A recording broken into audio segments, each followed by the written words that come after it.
il est, il est tout simplement impossible, je dirais presque impossible. On ne peut pas dire impossible justement parce que c'est l'objet du shiur, mais il est presque impossible de mettre en place des éléments de raisonnabilité qui vont nous amener à pouvoir nous contenir.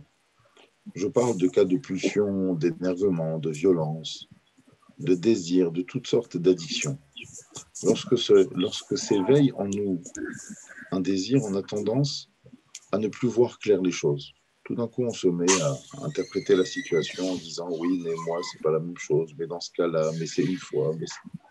Il y a plein de mais qui se mettent en place qui vont nous empêcher de voir les choses objectivement. Alors, la question que je pose ce soir et à laquelle on va essayer de rapporter quelques éléments de réponse, c'est comment éteindre un incendie causé par ce qu'on appelle des pulsions. On appellera en langage beaucoup plus commun le yetzer. Vous savez, une des façons d'appeler le yetzer hara dans le langage des tfilotes, par exemple, on l'appelle le samechmem. Alors, je n'ai pas envie de dire à quoi fait référence ces initiales, mais ça fait référence à l'ange destructeur. On connaît tous son nom. Pourquoi est-ce qu'on l'appelle le samechmem? Samechmem, similachon sam. En fait, ça fait référence, ça fait connotation à la notion de souma. Souma, c'est quelqu'un d'aveugle. C'est-à-dire que le rôle du yetzer hara a pour but d'aveugler l'être humain de toutes sortes de raisonnabilités, d'arguments, de bien-pensance ou de bien-penser, pour tout simplement l'amener à faire ce que lui veut que l'homme fasse. Nous nous trouvons cette semaine dans la paracha de Vayeshev, une histoire trépidante, l'histoire de Yosef et ses frères, la façon dont Yaakov a vécu ce drame, cet enfant qui lui était si cher, qui disparaît sous ses yeux, d'autant plus grave que c'était à cause de ses propres enfants, donc ses frères. Et ce Yosef se retrouve, donc voilà, je saute un peu l'histoire, d'accord, vous connaissez effectivement la jalousie, l'animosité qu'il avait éveillée en racontant ses rêves, la relation particulière qu'il avait avec son père. Bon, je ne vais pas revenir sur l'histoire. Yosef, à un moment donné, après avoir été donc trahi, vendu par ses frères, il est en Égypte. Alors, l'Égypte a toujours été un symbole dans la Torah de terre de débauche. On l'a vu notamment dans la paracha de Lech Lecha. Rappelez-vous, un des premiers épisodes que la Torah nous raconte à propos d'Abraham, c'est lorsque, après être arrivé en Israël, il y a la famine, il y a une grave crise économique, et il est dans l'obligation de se rendre en Égypte. Et lorsqu'il va en Égypte, donc bien entendu, l'histoire avec Sarah dit que tu es ma sœur.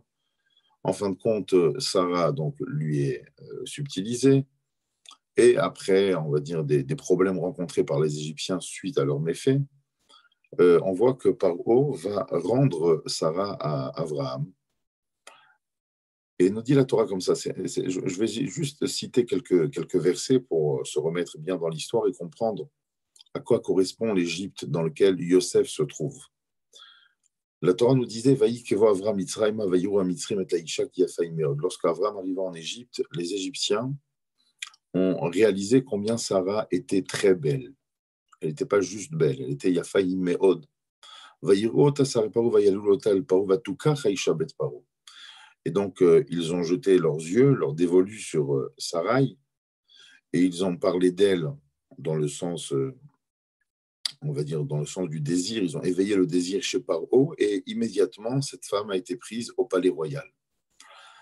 Donc, on sait tout ce qui s'est passé après. Lorsque Paro réalise qu'il ne peut pas garder Sarah, il fait appeler Avram. Vaïkra Paro et Avram. Il appelle Avram. Vayomer, lama lo igalta li ishtécha. Pourquoi tu ne m'as pas dit que c'était ta femme?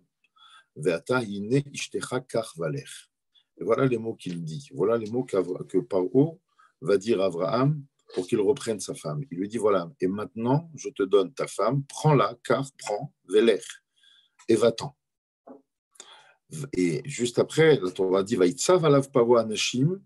Paro a ordonné des hommes sur lui, sur Abraham. Vaïchalchu oto vatishto. Ce sont une partie de cet épisode sur laquelle on ne parle pas beaucoup, mais Rashi nous en dit pas mal Alors, premièrement, déjà, dans le terme que Paro utilise en disant à Abraham, prends ta femme et va-t'en, car Valer, Rachi explique, pourquoi il a besoin de lui dire ça, prends-la et va-t'en. Il lui rend sa femme, c'est tout. Il lui rend sa femme, Abraham continue ce qu'il a à faire. S'il doit rester en Égypte, il reste en Égypte.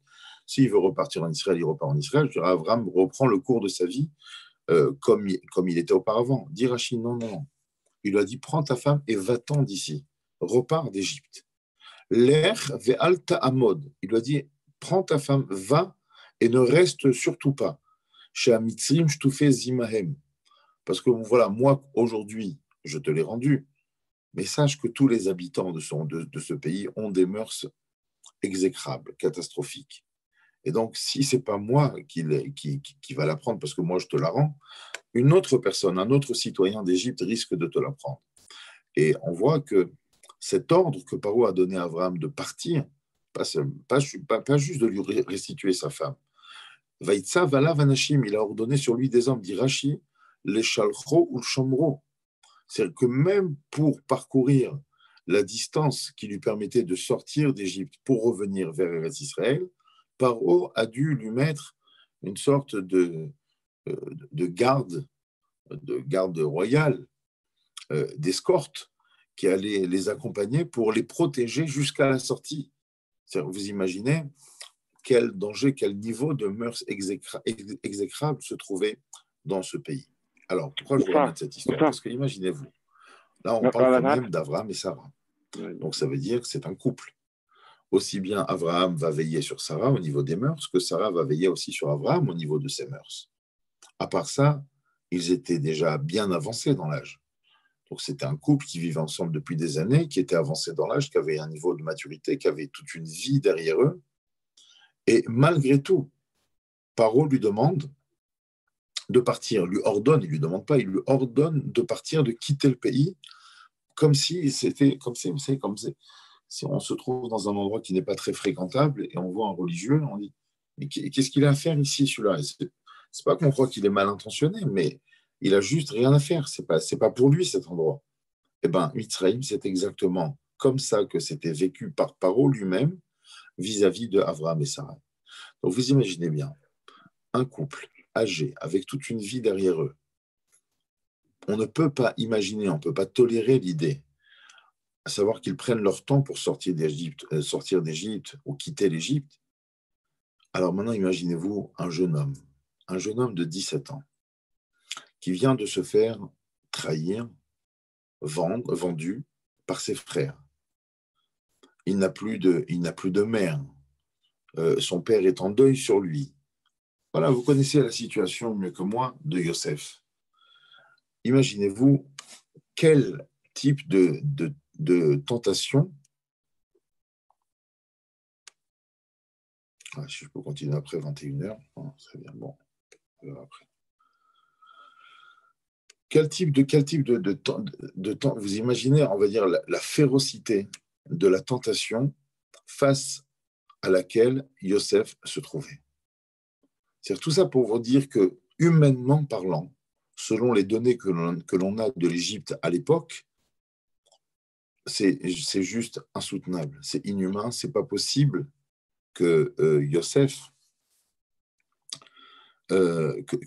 tienne le coup moralement au niveau de ses valeurs, des valeurs qui lui ont été inculquées par son père, celle de la Gdoucha, celle de la pureté, celle de l'innocence. C'est juste impossible. Alors maintenant, vous me direz, bon, oui, mais peut-être que Yosef est repoussant et on va dire il est difforme au niveau physique. C'est même pas ça. La Torah dit qui est fait Toar vifé maré. C'est le seul homme dans tout le Tanakh sur lequel, le seul homme, après les femmes, on le dit sur plusieurs femmes, mais en tant qu'homme, c'est le seul homme sur lequel on dit il est fait Toar vifé maré. C'est-à-dire qu'il avait un visage resplendissant, merveilleux, et à part, il avait le corps qui allait avec. Donc, c'était un homme d'une allure extraordinaire. Donc, vous imaginez un beau gosse de la trempe de Yosef qui se trouve dans le pays le plus perverti au niveau des mœurs de l'époque. Humainement parlant, c'est tout simplement impossible de tenir le coup. Alors, vous allez me dire, essayons de réfléchir. Si nous étions à la place de Yosef, on va dire, à quoi aurions-nous pu avoir recours pour pouvoir se conserver, pour pouvoir se protéger, se défendre de toutes ces forces maléfiques, agressives qui régnaient dans ce pays. Alors généralement, il y a un mot aujourd'hui qu'on appelle le kavod, mais pas le kavod à la rigueur en tant que valeur négative. Au contraire, le kavod dans le sens de la dignité. La dignité. Parce que ce qui empêche, et on peut se dire la vérité, ce qui empêche un individu aujourd'hui de faire de graves erreurs, de commettre de graves bêtises, c'est le qu'en dira-t-on aussi. C'est l'image. Quand les gens vont savoir, et si jamais ça se sait, et si jamais ça se propage. Et donc, l'image qu'on véhicule est un frein très important, même essentiel, je dirais, pour nous empêcher, des fois, lorsque nous sommes habités par de lourdes tentations ou de féroces tentations, de ne pas passer de l'autre côté de la barrière. C'est un peu voilà, cette dignité qui nous permet de nous maintenir dans nos valeurs. Et une fois que la crise, on va dire, du désir, de la pulsion est passée, alors bon, alors on se sent bien, véritablement. Est-ce que Youssef aurait pu avoir recours à cette arme-là, à ce moyen qui consiste à parler du kavod, si les gens le savent? Mais les gens qui lui importaient ne sont plus là. Son père n'est pas là, sa mère n'est plus de ce monde. Comprenez bien que Youssef ne peut même pas se dire, oui, mais si jamais je fais telle bêtise, alors je vais avoir des problèmes pour me marier, parce que si jamais une chatranite, on va dire une femme qui organise des rencontres entre les célibataires, ne voudra pas me proposer une bonne jeune fille de valeur parce qu'elle a entendu. Ça n'existe pas dans ce monde.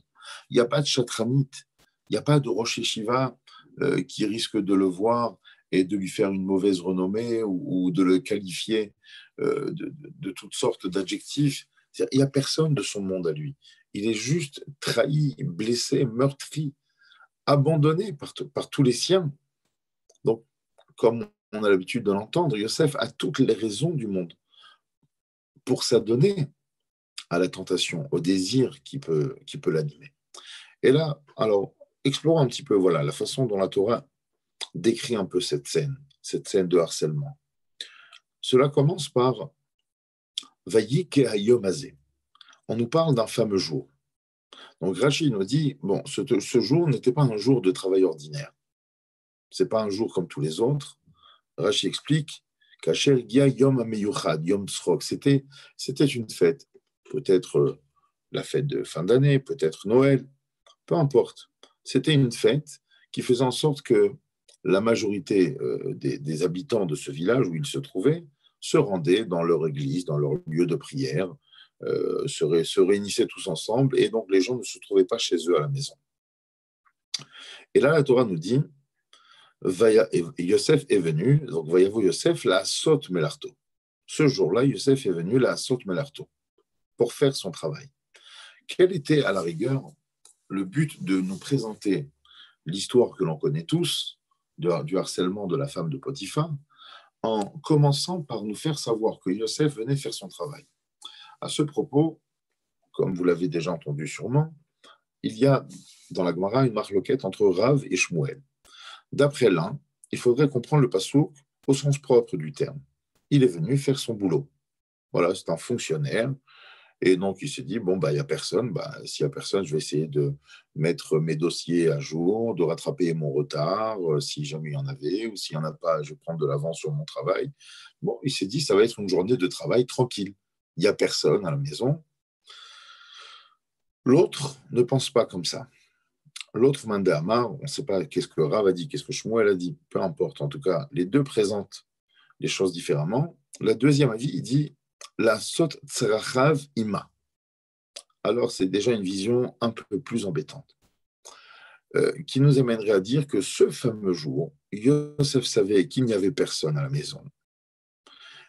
Et il s'est dit, bon, s'il y a un jour où je peux me permettre de craquer, si je peux me permettre on va dire, de succomber à la tentation, en prenant le moins de risques possible et en faisant en sorte que ça ne se sache pas au niveau de mon patron, au niveau des autres employés. C'est peut-être ce jour-là. Et donc, il y a carrément un avis dans la Gemara qui viendrait nous dire que Yosef est venu au travail ce jour-là en ayant l'intention de faire la bêtise. Alors, c'est difficile. On parle de Yosef, bien entendu, on est à des années-lumière de pouvoir comprendre l'immensité de ce personnage. Mais on parle comme ça pour essayer de le ramener à nous et de faire en sorte que ça nous parle. Donc, vous voyez en mes propos aucune, on va dire, aucune volonté de dégrader Chas v'Shalom l'image de Yosef. Je ne fais que rapporter les propos de nos sages. Donc, a priori, on attend, et c'est marqué comme ça aussi, Ve'en ish babaït mais anche abaït. C'est ça, il n'y avait pas de. C'est-à-dire les hommes de la maison n'étaient pas là. Alors, on peut le comprendre de deux manières, comme j'ai dit tout à l'heure, ou bien il n'y avait personne à la maison, donc il allait faire son travail tranquillement, ou il y avait personne à la maison, justement, ça vient nous dire que, ah tiens, peut-être c'était le jour idéal pour pouvoir faire ce qu'il désirait peut-être faire au fond de lui avec elle. Et comme nous savons tous, l'histoire finit par l'expression de ces forces surhumaines, de ces forces extraordinaires auxquelles Yosef a recours. Et au dernier moment, à la dernière seconde, il arrive à s'extirper en laissant sa veste, en laissant son habit dans ses mains à elle.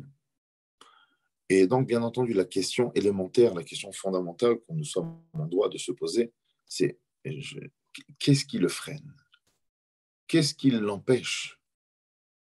Qu'est-ce qui le sauve de faire l'erreur de sa vie? Comment à quoi il a eu recours? C'est pas possible. Humainement parlant, il n'a pas les mêmes moyens que nous dans une société viable où on est accompagné, on a une communauté, on est entouré, on a des cours, on a des valeurs. Il n'y avait pas un rave qui lui donnait un chiour, il n'y avait rien là-bas. C'est-à-dire quel élément, quel moyen Yosef a utilisé pour pouvoir s'extirper au dernier moment de la faute. Et on dirait que, effectivement, Rashi veut, avec ces mots très énigmatiques et surtout d'une profondeur extrême, veut nous aider à répondre à la question. On va essayer de comprendre les propos de Rashi. Nous dit Rashi, Niret lo dmut diukno chez la vie. Oui, parce qu'au dernier moment, il a vu, juste avant de faire la bêtise, ou au moment où elle l'a saisi, peu importe, il aurait vu l'image de son père. Oui, mais il a vu l'image de son père, mais son père, il est où? Il n'est pas venu le chercher. Il n'y a pas eu une descente en Égypte. Ses frères qui ont été missionnés par lui ont retrouvé le moins. Son père, il a fait des shivas sur lui. Il sait très bien que son père s'imagine que Yosef n'est plus de ce monde.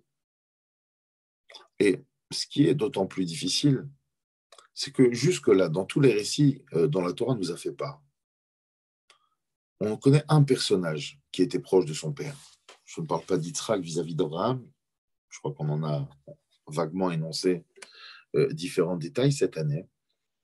Mais je parle surtout de Esav. Il y en a un dont la Torah affirme, confirme de façon explicite qu'il avait une relation particulière avec son père. Et ce personnage était Esav. Et le fait d'avoir une relation particulière avec son père ne l'a jamais empêché d'être le personnage qu'il représentait. Cela ne l'a jamais empêché de faire les bêtises à tous les niveaux et au niveau des mœurs également. Donc, depuis quand le fait d'avoir l'image de son père empêcherait un être humain, un individu, de faire des erreurs? Qu'est-ce que Rashi essaye de dire? Bien entendu que Rashi, pour lui, il répond à la question en disant qu'il a vu l'image de son père, mais à notre niveau, à nous, comment comprendre ce que Rashi cherche à nous dire à ce niveau-là?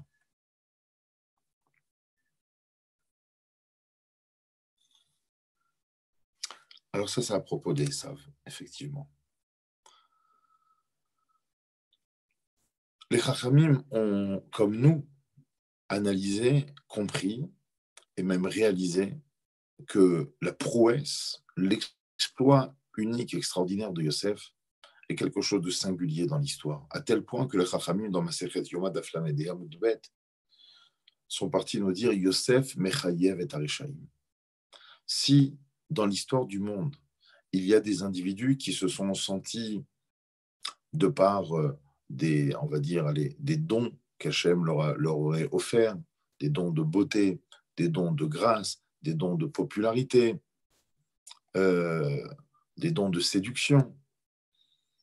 Si jamais il y a des personnes qui après 120 ans, lorsqu'Hachem leur reproche les erreurs qu'ils ont commises à cause de ces dons qu'il leur a octroyés, ils disent oui, mais j'étais trop beau, j'étais harcelé, moi j'ai pas cherché, on est venu me voir, on est venu m'aguicher, on m'a parlé, on m'a demandé.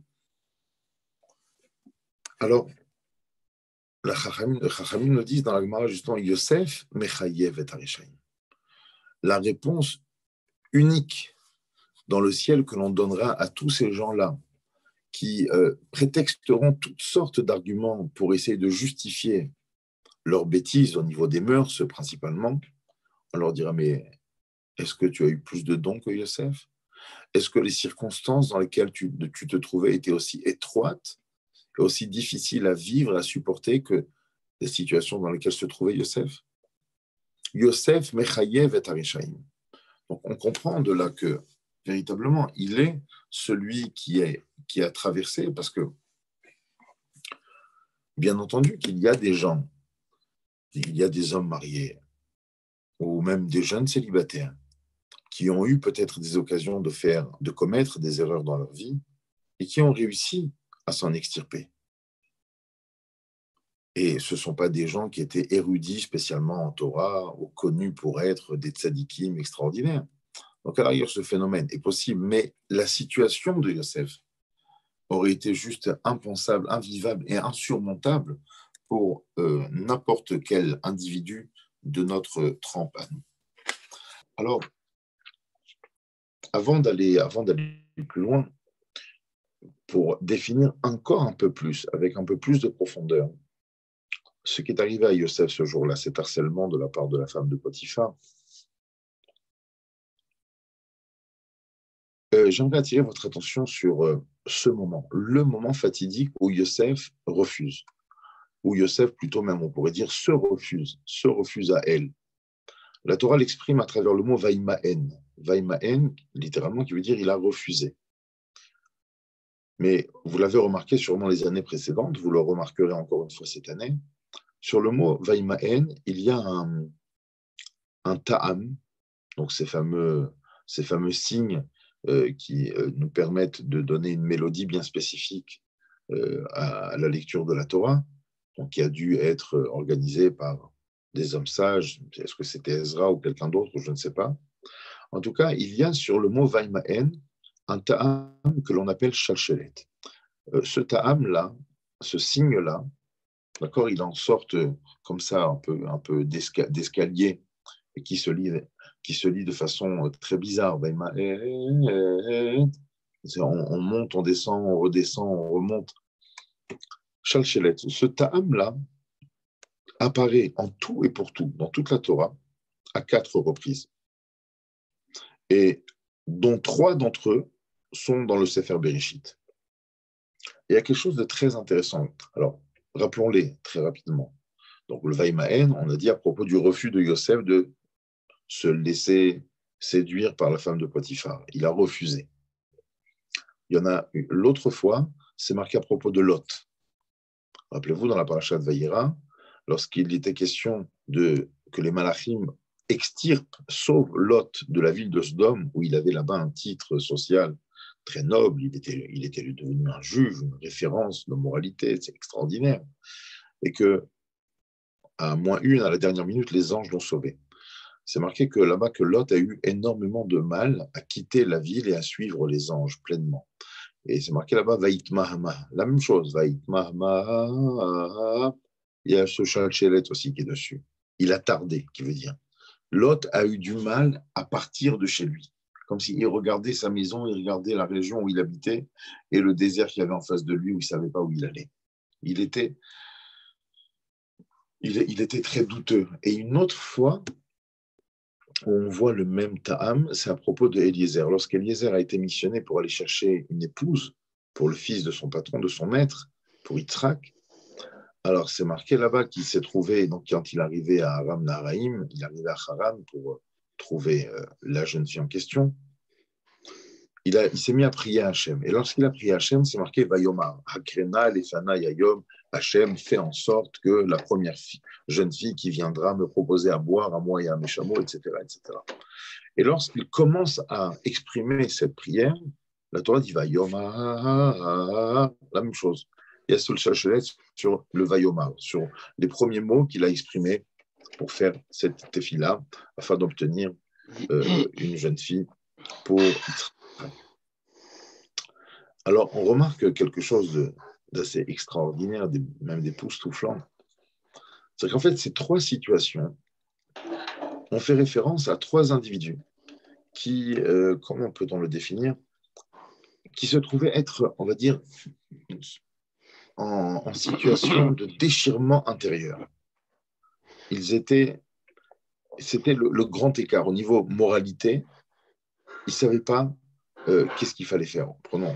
Alors, c'est même plus que ça. C'est-à-dire qu'on voit que Lot, par exemple, voilà, Lot était déchiré par rapport à son passé. Son passé d'homme reconnu à Sodome l'empêchait de suivre innocemment les malachim qui étaient venus le sauver. Donc c'est son passé qui crée une sorte de ravin, une sorte de dissonance connective. On appelle ça en termes psychologiques. En ce qui concerne Eliezer, c'était son passé. Excusez-moi, Eliezer, c'était le présent.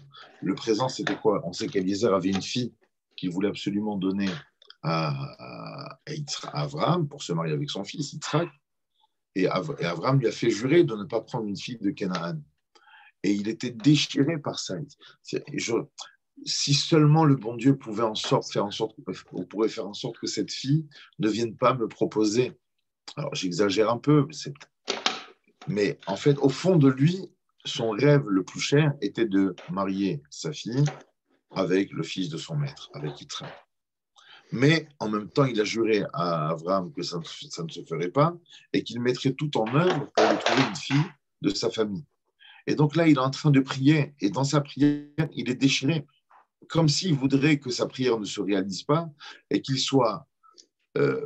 mette Abraham, qu'il contraigne même Abraham à lui dire bah, écoute, bah, il n'y a pas. Je n'ai pas trouvé de femme à la hauteur, bah, tu es obligé de prendre ma fille. Il était complètement déchiré. C'est le grand écart au niveau de ses valeurs. Et donc, le mot Vaïmaen ici, qui fait référence au refus de Yosef. Alors, ne croyez pas que ce refus était un refus de gêne, de manque de confiance en lui. Il ne sait pas quoi faire, il est gêné. Non. Ou tout simplement que c'était un refus purement religieux, évident, qui s'imposait à lui. Justement, la Torah met Vaïmaen. C'est extraordinaire. C'est-à-dire que ça soit au niveau de l'image du signe. Regardez-le bien dans votre fromage ce Shabbat. C'est comme ça, c'est des zigzags en fait, c'est des zigzags. Voilà. Quelqu'un qui fait des zigzags, c'est quelqu'un d'instable. Un jour, où il a très envie d'aller avec elle, mais le lendemain, c'est juste impensable. Il ne le fera jamais. Mais après le surlendemain, il a encore très envie. Voilà, ça c'était le signe au niveau de l'image. Et ce n'est pas seulement au niveau de l'image, et même au niveau du son. Au niveau du son, on descend, on remonte, on descend, on remonte. Et donc, ça viendrait nous dire, ce Chalchelet, que ça atteste un petit peu ce qu'on disait tout à l'heure, que d'après certains de nos sages, Yosef était prêt à faire la bêtise. Il voulait, mais il ne voulait pas. Mais ce n'est pas juste un petit doute, c'était féroce, c'était cruel à vivre à l'intérieur. Il y avait un désir ardent de le faire, mais une raison solide, très, très, très lourde, de ne pas le faire en même temps. Et c'était vraiment le vrai déchirement à l'intérieur. À part ça, je crois qu'il y a une explication, je me rappelle, qui est très belle aussi dans le Zohar.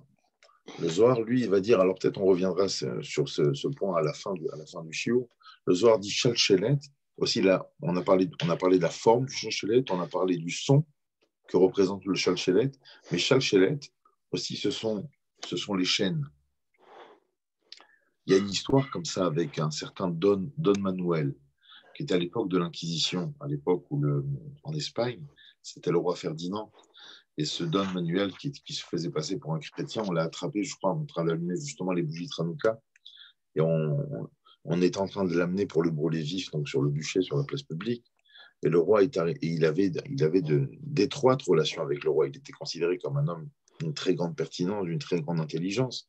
Et le fait de l'avoir surpris vivre un judaïsme en secret, alors l'avait amené à ça. Et donc, chose qui n'était pas courante, le roi est venu assister à son exécution.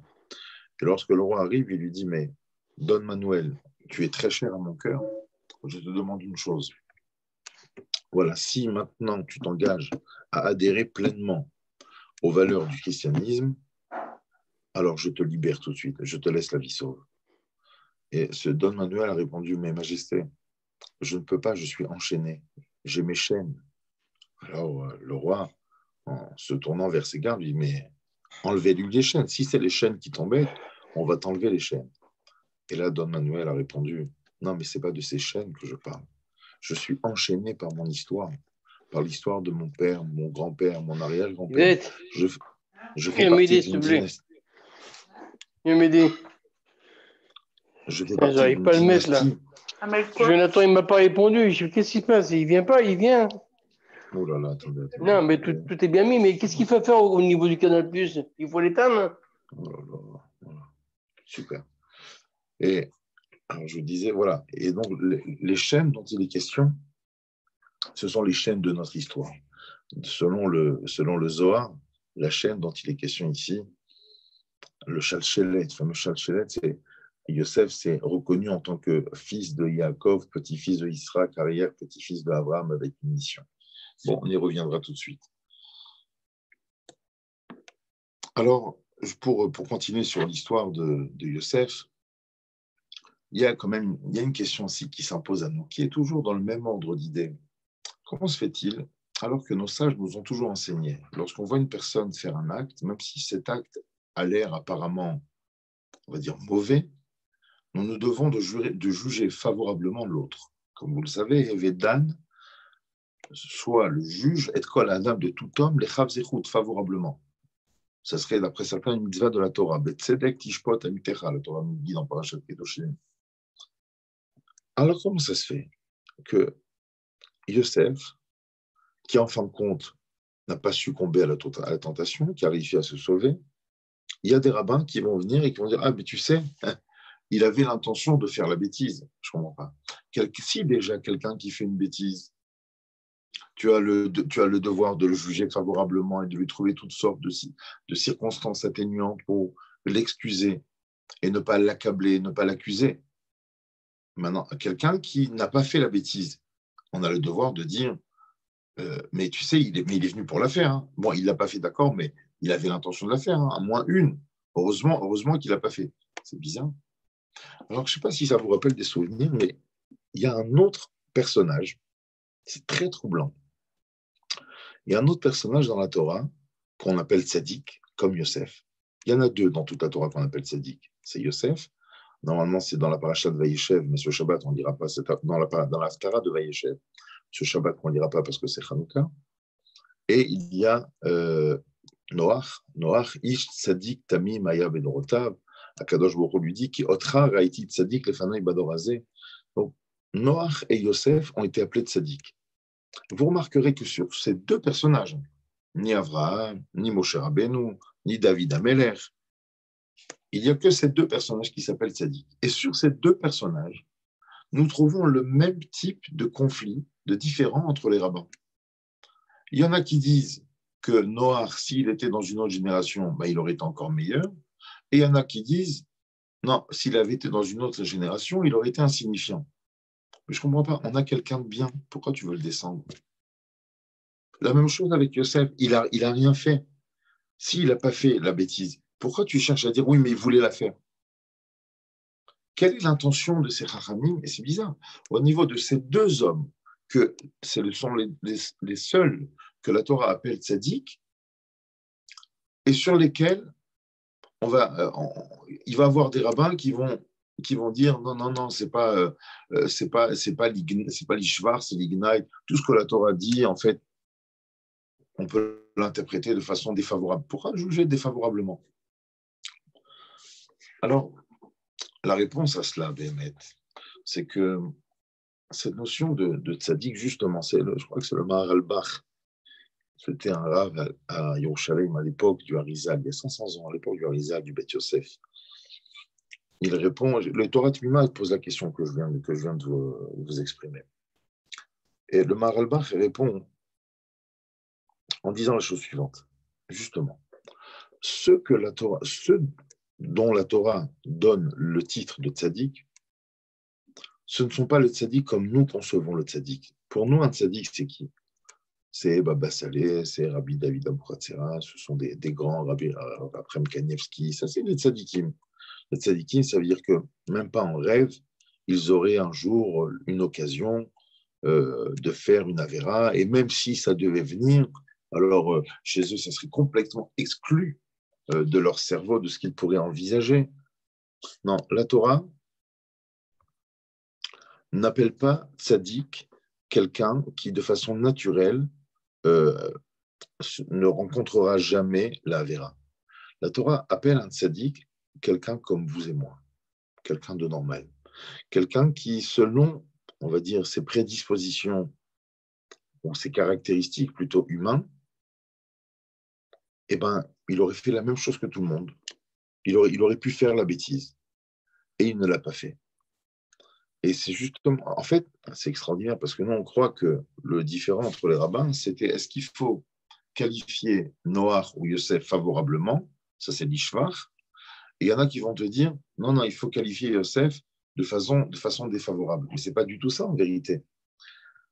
Même ceux qui le jugent défavorablement, qu'est-ce qu'ils veulent dire par là? Ils veulent juste dire, mais prenez conscience que Noach comme Yosef étaient des hommes normaux comme vous et moi, et qui, dans la masse de mauvaises choses qui se déroulaient au niveau de leur entourage, ils n'ont jamais succombé et ils ont su toujours faire le bon choix. Donc, au contraire, on vient élever la puissance de ces gens. Il n'est pas question à un moment donné de les dénigrer ou même de les dévaloriser. Au contraire, c'est de dire, c'est des gens comme nous qui ont su faire des bons choix malgré la difficulté qui leur était causée de par les circonstances et la situation dans laquelle ils se trouvaient. Alors, mais bon, voilà, avec tout ça, en tout cas, ça renforce encore plus la question qu'on a posée depuis le début. Alors, comment Yosef, comme vous avez compris, donc on a justifié que Yosef Béhémet, à un moment donné, pouvait envisager de faire la bêtise. Mais au dernier moment, il ne l'a pas fait. Alors pourquoi il ne l'a pas fait? Quel outil, à quelle valeur Yosef a eu recours pour ne pas le faire?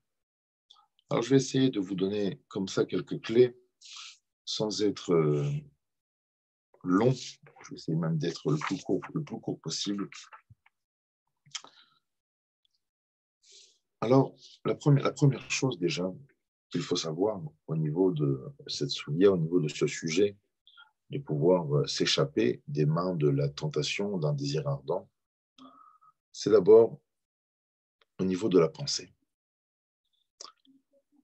Il y a une grave erreur que certains font qui les amène à dire mon but, moi, c'est de me confronter à la difficulté, de me confronter à l'épreuve et d'en sortir vainqueur.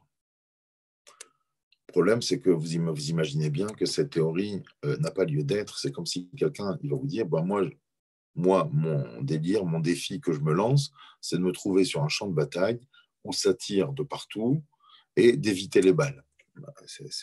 Ça n'a pas de sens. Ce que j'essaye de dire, c'est que la tentation, en fait, à la base, ce qui nous est demandé par la Torah, c'est de tout organiser dans notre vie pour ne pas la rencontrer, pour l'éviter. Et quand je parle de cette façon de voir, elle est aussi bien valable pour nous, les adultes, que pour nos jeunes, que pour les enfants. Le but, c'est justement d'éviter à ce que l'individu soit assailli par une sorte de pensée, par une sorte de tentation agressive qui l'obligerait à faire un choix, et malheureusement souvent le mauvais. Le Baal Shem Tov disait une phrase extraordinaire. Il disait « Là où l'homme pense, c'est là qu'il se trouve. Je me situe véritablement, foncièrement, là où se trouvent mes pensées. » D'accord? Ça peut être dit dans énormément de domaines, je ne veux pas trop tergiverser sur ça, mais comprenez bien que, à la rigueur, quelqu'un qui pense, allez, prenons un autre exemple, à part les tentations. Quelqu'un qui est en colère, il dit, je vais tuer. Quelqu'un qui pense à tuer. Il dit, mais après, c'est une question de temps. S'il rentre, s'il développe cette pensée, s'il accepte cette pensée, s'il accepte de penser comment il pourrait tuer l'autre et qu'il le voit mort et de quelle façon il va le tuer, mais même s'il n'a rien fait, c'est là que cet individu se trouve. Bien entendu qu'il ne parle pas sur un plan juridique, sur un plan moral. Là où mes pensées se trouvent, et c'est valable aussi bien pour les valeurs de la Torah que dans la vie. Prenez un fonctionnaire, un employé d'une entreprise, d'accord, qui est mécontent à l'intérieur de lui et qui se dit, bon, il faut que j'arrête. Il faut que j'arrête de travailler dans cette entreprise. Donc sa pensée se situe déjà à l'extérieur. En fait, il ne manque plus qu'une excuse, qu'un principe, même bidon, pour acter, pour réaliser, pour rendre réelle sa pensée. Donc, en vérité, ce qui est demandé par la Torah à l'homme ne se situe pas tellement au niveau de l'action, de ne pas faire l'action, de ne pas faire la vera. C'est de ne pas penser à la faire. Vous savez, il y a une phrase très connue de tous. En adam chote, ela imken ichnas bo ruach shtut. Un homme ne faute que s'il est envahi par un vent de folie. Mais elle est extraordinaire, cette phrase. Ça veut dire que n'importe quelle personne qui a commis une erreur, lorsqu'après 120 ans, on viendrait lui reprocher, écoutez, moi, je n'ai pas besoin d'avocat, moi, je peux me défendre tout seul. Écoutez, vous avez vous-même, vous les rabbins, vous avez écrit, un homme ne faute que s'il est envahi d'un vent de folie. Je plaide la folie, messieurs. Ah, et ça marche. On a vu cette horreur de l'affaire Sarah Halimi.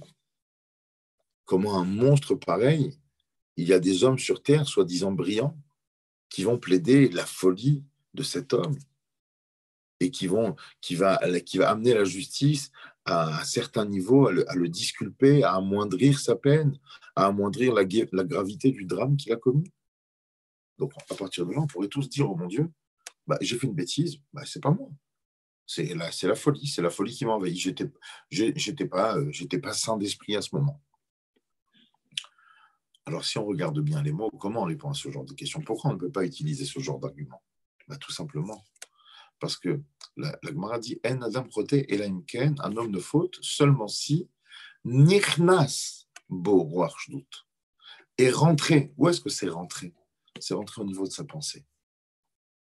En vérité, lorsque la justice va revendiquer ses valeurs vis-à-vis de quelqu'un qui a commis une infraction,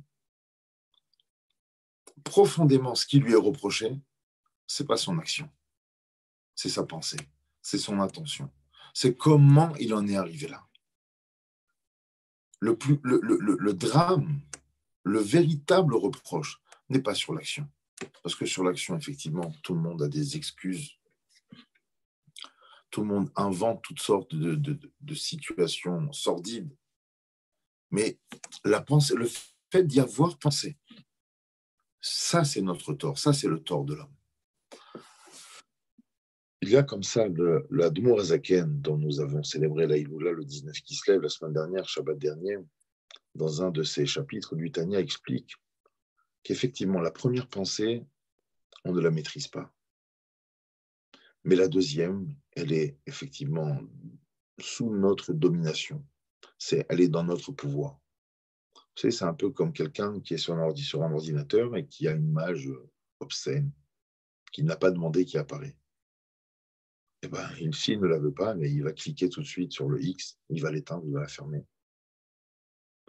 Par contre, le problème, c'est celui qui ne clique pas, celui qui ne cherche pas à s'en débarrasser.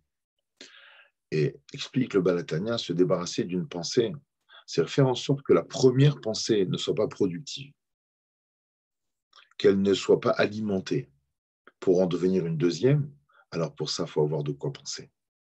Et c'est pour ça que le meilleur remède à ça, c'est d'abord l'étude de la Torah et bien entendu l'altruisme. Les gens qui consacrent leur vie à faire du bien aux autres, à savoir comment je pourrais aider l'autre, où est-ce qu'il y a des familles qui sont en détresse que je pourrais éventuellement aider. Les gens qui sont investis dans des actions de bienfaisance ont aussi toute la journée. Alors, je parle donc de Torah, bien entendu, je parle de bienfaisance, et le remède, on va dire, allez, normal, celui qui est donné à la portée de tout le monde, c'est bien entendu le travail. Quelqu'un qui travaille, il n'a pas le temps de penser. Dans le cadre, à condition que l'endroit du travail et que le travail en question soit un travail propre, qui ne contredit en rien les règles et l'esprit de la Torah, bien entendu. Donc voilà, ça c'est déjà la première piste. C'est l'histoire de la pensée. Alors la deuxième chose, bon, c'est quelque chose de très profond, il est déjà pas mal tard. Bon, je vais essayer de le dire en quelques mots. Le Megalé Amoukot ramène une Gemara à partir de laquelle on nous fait prendre conscience que Yosef il n'a pas vu son père, il a vu Dmut Dioknosh à la vive.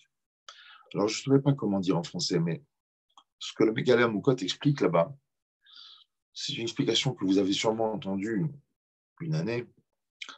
La Gemara nous dit que la beauté de Yaakov ressemblait à la beauté de Adam Arishon. Bon, en termes, alors ça peut paraître kabbalistique ce que je vais vous dire, mais on va essayer de le rationaliser au maximum pour essayer de l'amener à nous.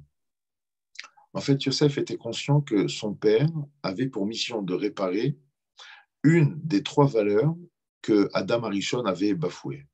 Bon, en gros, ça marche comme ça. Adam Arishon, en faisant la faute qu'il a fait, la faute, le péché originel qu'on appelle, aurait fragilisé trois socles de la Torah, trois fondements de la Torah, qui seraient Avodah Zarah, Shfichut Damim et Gilui Arayot. Abraham aurait rétabli, redoré le blason de la Avodah Zarah. Pourquoi? Parce que Adam Arishon, quand il désobéit, dire non à Hachem, ne pas reconnaître le pouvoir d'Hachem, c'est en quelque sorte Avodah Zarah. Abraham, à travers sa Emouna, a remis en place la valeur de la valeur de la Emouna qui a été fragilisée par la dimension avodazarique du péché d'Adam Arishon.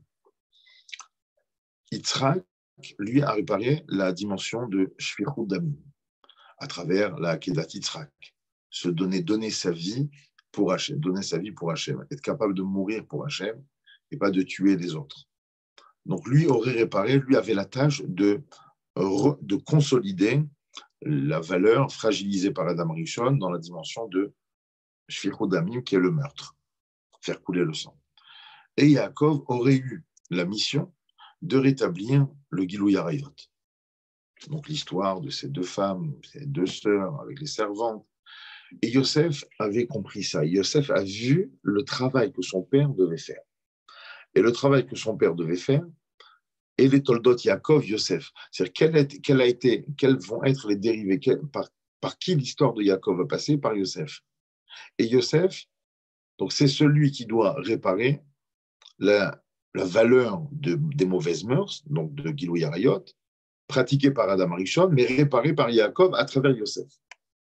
Bon, tout ça a l'air très kabbalistique, très profond, et je ne vous en voudrais pas, je pense que je n'ai pas été peut-être même trop clair, mais en gros, je pense que de façon rationnelle, ce que vient nous raconter ce chidouche, cet enseignement du Megala Mukot, c'est le suivant. En fait, Yosef était tout simplement conscient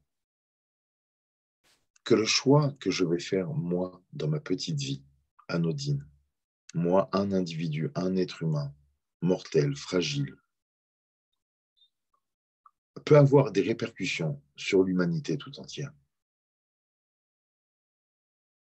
Le Rambam, dans Ilchot Shuvah, nous dit qu'un homme doit se considérer comme un Benoni, ni comme un Racha, ni comme un Tzadik, tous les jours de sa vie. Et se dire quoi? Donc, si je suis Benoni, alors, Ben, si je fais une mitzvah en plus, eh ben, je vais faire pencher la balance de ma vie et de l'humanité tout entière, comme ça il dit là-bas, vers le bien. Par contre, si je fais un mauvais choix dans ma vie, je risque de faire pencher la balance de ma vie et de celle de toute l'humanité vers le mal. Je pense que la qualité exceptionnelle à laquelle Yosef a eu recours pour pouvoir ne pas faire cette bêtise et réussir cette prouesse surhumaine extraordinaire était cette conscience que son histoire à lui, même en étant isolé, seul, délaissé, abandonné, trahi, son sort à lui allait avoir un impact sur une collectivité bien plus grande qui le dépasse qui dépasse très largement sa vie. Concrètement, ça donne quoi? C'est difficile de croire en ça. En fait, je suis en train de vous parler d'un ingrédient vital dans la vie qui est tellement évident qu'on n'en prend pas toujours conscience, c'est la confiance en soi. Mais pas la confiance en soi en termes juste psychologiques, ordinaires, classiques. La confiance en soi, c'est la confiance dans la répercussion énorme que mes choix vont avoir. Quand je fais un choix, je ne pense pas qu'à moi. Je pense à moi, à ma femme, à mes enfants, à mes petits-enfants, à ceux que je ne connaîtrai jamais et à ceux que je n'ai jamais connus avant. C'est voir chaque bonne action pas comme un détail anodin, insignifiant. Allez, encore une bonne action. Voir chaque bonne action comme pouvant être la clé de ma réussite et de la fierté de ceux qui m'ont précédé et de l'assurance de l'éventuelle réussite de ceux qui vont me suivre.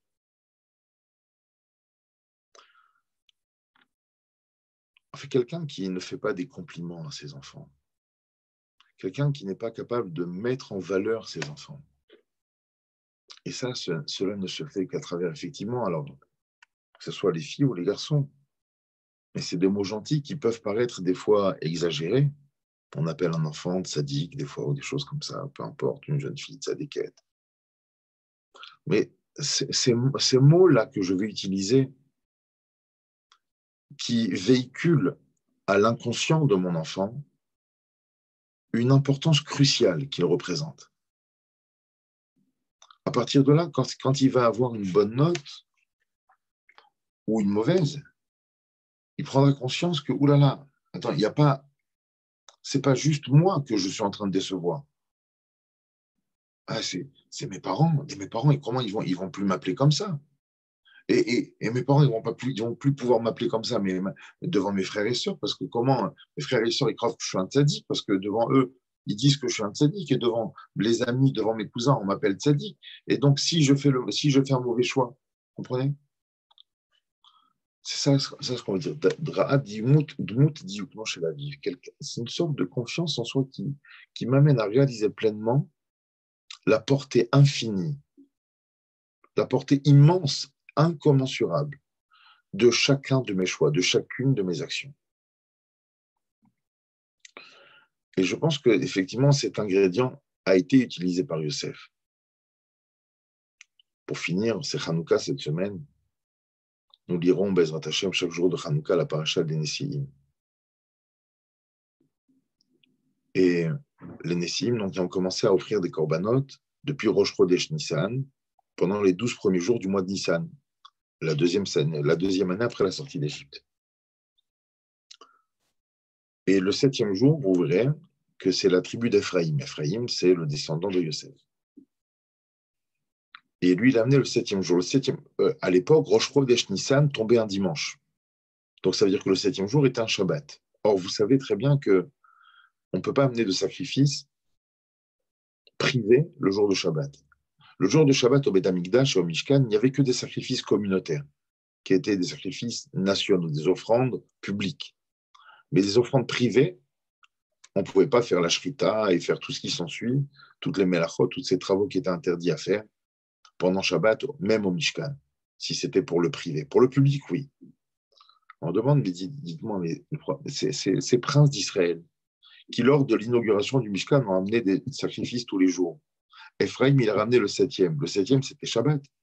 Comment, au Mishkan, on a pu accepter que Ephraim ramène un korban, une offrande, alors que c'était une offrande privée, et qu'on l'a offert normalement au Mishkan le jour de Shabbat? Ça va à l'encontre de toutes les règles qui ont été établies. Une réponse que j'ai vue marquée dans les Sfarim dit comme ça. Étant donné que Yosef prenait en compte tous les types de juifs, tout son peuple, c'est-à-dire que pour lui, chaque chose avait une importance à échelle nationale. Donc Yosef représente tout le monde. Alors, je vous la fais en très court. Donc Ephraim, le descendant de Yosef, celui qui incarne Yosef, il est le représentant de tout le monde. Il a gardé cette dimension.